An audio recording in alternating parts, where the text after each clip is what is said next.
Kilichonileta hapa kwako bwana ni tukio alilofanya Didi Diara mechi yao dhidi ya Kagera Sugar. Mojawapo ya kosa alilofanya ni kutaka kumpiga refari wa mchezo. Lakini tukiachia kupigana na refari, alisubutu kuonyesha kidole cha kati kwa waandishi wa habari, na wengi wakasema kwamba ameutukana mpira wa Tanzania na wanasubiri adhabu yake.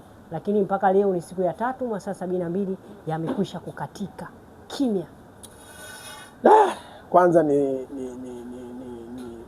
masikitiko makubwa sana kwangu kwa hiyo juu ya taarifa, na mimi nilikuwa nasubiria kwamba nini bodi ya ligi, nini TFF itafanya nini katika sakata la Diara, lakini pia nilikuwa najaribu kusubiria waandishi wa habari, nione nguvu ya waandishi wa habari. Kiuhalisia mimi nishasema tokea awali kwamba kitendo alichokifanya Djigui Diarra katika ile mechi ya Mtibwa dhidi ya Djigui Diarra, na kitendo kile ni staajabu kwa nini Djigui Diarra alimwataki refari baada ya kuchomolewa goli. Nini sababu? Sikuelewa. Baadaye nikareview kuona kwamba ni kitu gani kilichofanyika mpaka Djigui Diarra aweze kumwataki refari kiasi kile, na kamwonyesha kabisa kidole kabisa, ni kidole cha shahada kwamba kana kwamba refari amefanya kosa kubwa mno, labda ambalo kwamba hamwapendelea Mtibwa.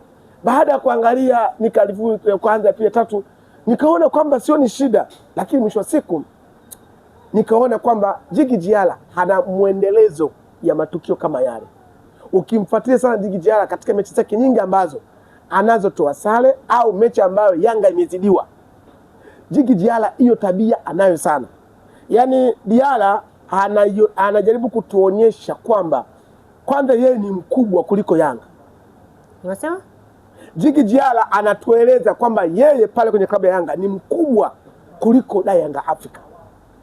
Na ndio maana kwenye ile tukio baada kulifanya bado Djigui Diarra alijaribu captain alijaribu kumplease, lakini Djigui Diarra hakuweza kutulia. Mpaka Engineer Els ambaye ni bosi wake, rais wa klabu ya Yanga Afrika, la alienda kumkumbatia na kumplease, kumwambia acha, punguza hasira.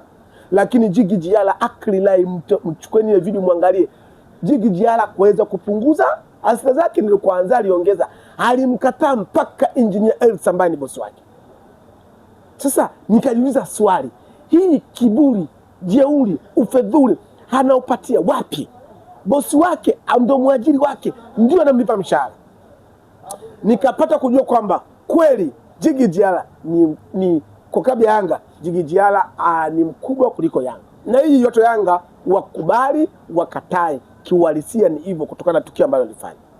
Lakini cha pili, nilidhani kwamba waandishi wa habari, yani leo mnakuja hapa kunioji, nilitarajia kwamba nione kwamba tayari waandishi wa habari mshaenda kumfungulia kesi Djigui Diarra. TFF nione kwamba kuna kesi mmeenda kwa TFF kwamba hamewadhalilisha. Kila mmoja anafahamu dole la kati ni tusi kubwa sana, na Djigui Diarra kaonyesha kabisa dole kabisa la kati hivi hapa, kaonyesha waandishi wa habari wote, na mpaka sasa mmetulia waandishi wa habari. Sasa mimi nashindwa hata kuelewa kwamba ni mwataki nani. Nimwambie Wallace Karia ndio rais msimamizi mkuu wa shughuli zote za mpira miguu katika nchi hii? Nashindwa kuelewa ni mwataki nani, mwenyekiti wa bodi ya ligi? Lakini mwisho wa siku hata nikiwataki waliofanywa tukio mko baridi. Maana Wallace Karia nitamlaumu kwenye tukio la kijana wake, maana Wallace Karia ni kijana wake ambaye ni refari au marefari wote wako chini ya Wallace Karia, msimamizi mkuu. Lakini nitamlaumu mwenyekiti wa bodi ya ligi, sawa, kwa sababu yeye naye pia anahusika asilimia kubwa juu ya masuala mpira, masuala marefari, viwanja, vitu vyote. Lakini wote wapo kimya kabisa, wapo kimya. Masaa 72 yamepita toka ile mechi ipite. Hii ni siku ya 3. Hakuna chochote ambacho kimeendelea juu ya Djigui Diarra. Waandishi wa habari na pia mmekuwa baridi kabisa. Maana yake mmefurahiwa, yani mmefurahi kwamba kutukanwa, kwamba nyinyi wote waandishi wa habari, nyinyi kwa lugha nyingine ninyi wote niseme si nisemeje, si kwamba tuishie hapa kusema mmetukana. Yes bana, leo Alikamwe alivyokuwa akifanya mahojiano na waandishi wa habari anasema kwamba kitendo kile cha Didi Diara kumfokea refa ni kwamba kuna mtu alimkwaza mpaka akafikia hatua ile ya kutaka kumkunja refa. Wewe unahisi je, ni sahihi kwamba kwa kuwa alisukumwa kwenye mchezo ndio maana akakasirika kiasi kile? Kama hataki kusukumwa yaani kama hataki kusukuma kaale ndani yeye na mpenzi wake. Ukiwa tu ndani mtu na mpenzi wako mnasukumana, sembuse uwanjani mpira miguu. Na tukisema hivyo tukirejea adhabu aliyopewa Selemani Mwalimu, tukiangalia adhabu ile ni kwamba na yeye pia alianzwa kufanyiwa madhambi kisha na yeye akarudisha akafungiwa, lakini inakuwaje upande wa pili wao wakifanya madhambi wakirudisha mpaka sasa hivi tunaona ni kimya? Ndugu mwandishi wa habari au waandishi wa habari, mimi niwaeleze kitu kimoja. Nchi hii tunapumbazwa na mambo mengi sana. Nchi hii kila kitu kinaendeshwa kwa mchongo, tena hasa kwenye idara ya mpira. Tuna viongozi vivuli, hatuna viongozi waliokuwa bora, ila viongozi vivuli tunao. Kitendo alichokifanya Djigui Diarra, hakilai, ninawaambiaje, hata wewe leo mwandishi wa habari ungone kiongozi mngone rais wa mpira nchi hii, mimi nikwambia mpaka sasa hivi ushatoa tamko na Djigui Diarra kafungiwa. Lakini mimi mpaka sasa hivi wanipa mashaka. Watu wanasema Wallace Karia ni ana kadi ya Simba. Mimi na mashaka hapa tunazugwa. Unasema? Yaani wanaposema kwamba Wallace Karia eti yeye ana kadi ya Simba, hapa wanatuzuga. Kivipi anaona? Kwa hili tukio lililotokea kwa Djigui Diarra, mpaka leo hii Wallace Karia ipo kimya. Hana maamuzi yote ambayo alitoa juu ya Djigui Diarra. Wallace Karia pale wallahi tena, yule pale ni mtu wa Yanga. Wallace Karia? Wallace Karia yule ni Yanga pure. Lakini alisema yeye ni cost. Na unajua kusema sisi mimi mtu mzima. Sawa. Na elimu ninayo. Kwa tukio lililotokea kwa mtu yoyote mwana mpira yote yule, haachana na mapenzi. Mimi si Yanga, mimi si Pamba. Kwa lile tukio lililotokea kwa maslahi mapana ya mpira katika taifa letu, Djigui Diarra alipaswa afungiwe haraka iwezekanavyo. Ana hata saa 72.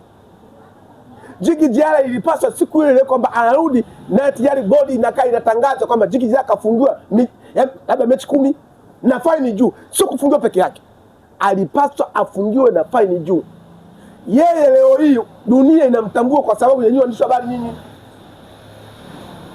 Djigui Diarra amekuja kukua hapa Tanzania hapa. Wakati yupo huko mali alikuwa nani alikuwa mtambua? Alikuwa mtambua. Leo hii Djigui Diarra amekuwa ni tishio Afrika. Miongoni mwa matishio ni kwa sababu ya Tanzania kwa sababu waandishi habari. Sasa refaria anamtukana, ama refaria anawatukana, anataka kuwapiga. Yes, amekuwa mandonga. Kama tujue kama mpira umemshinda, kama kudaka mpira umemshinda, basi tumwambie kwamba aende kaungana na mandonga. Acheze bondia. Ndio sehemu ambayo inamfaa Djigui Diarra, kwa sababu kwa anapoonyesha ni mtu ambaye kwamba ana power nzuri ya kuwa mpigaji bondia. Mashabiki wanasema apende kufungwa. Sio apende kufungwa, yule atakuwa ana tabia kuwa mpiganaji. Tunapaswa tumwambie mandonga amchukue akapigana na mandonga. Ila kiuhalisia Djigui Diarra, kuna wakati mwingine tufike pahala Djigui Diarra anapaswa apimwe akili. Tena Djigui Diarra wanapaswa apeleke hospitali Mirembe ya Taifa, imefunguliwa tayari. Kwa nini waende kampime? Kwa sababu ile tabia, hata mechi ya Simba kama mnakumbuka vizuri, mechi ya Simba yenyewe ya dabi Simba na Yanga kule Amani, goli sema baada ya kufunga goli, baada ya pale yeye ndo amekuwa kwanza kwenda kukimbia kumpata refarii na lazima na kumwambia kwamba ile sio goli. Yeye ni nani? Na kwa nini viongozi wa mpira nchini wanamwogopa? Yeye ni nani? Wallace Karia, mwenyekiti wa bodi, kwa hapa palipofikia, nyinyi mmeshindwa kumwadabisha Djigui Diarra au Diarra. Mmeshindwa kumwadabisha kama taratibu ndogo na sheria ndogo za mpira mnapaswa, Wallace Karia anapaswa, mwenyekiti wa bodi wa nchi hii wa mpira wanapaswa mujiuzulu haraka iwezekanavyo. Mimi kama malaika wa Simba, kwa maslahi mapana ya mpira wetu, tunahitaji kufika mbali sana, tunahitaji kufika mbali sana. Kwa ili tukio lilotokea, hamjaweza kumfungia Djigui Diarra. Nyinyi wote ni watu ambao ni mko katika klabu, nyinyi wote inaonekana kwamba ni watu wa taasisi ya Yanga. Wallace Karia ni mtu wa Yanga, asitudanganye. Mwenyekiti wa bodi mtu wa Yanga, mpaka mjumbe wake, makamu wake mwenyekiti. Sasa maadamu mmeshindwa wenyewe, basi tunaomba Wallace Karia jiuzuru. Mimi kama malaika wa Simba nasema hii inazungumzwa kwa ajili ya maslahi mapana ya mpira nchi hii. Ili uweze kutibu tatizo lazima uanze kwanza, yaani kwamba uendelee mbele, lazima utibu tatizo hili la kwanza, alafu ndipo la pili lifuate. Djigui Diarra mpaka amefika pale ameshafanya matukio mengi. Hata mechi hata mliona wenyewe, ana hiyo vitabia, hajaanza leo. Sasa lazima ifike pahala watu lazima msimame, tusimame kama Watanzania, tusimame kwa ajili ya maslahi ya mpira nchi hii.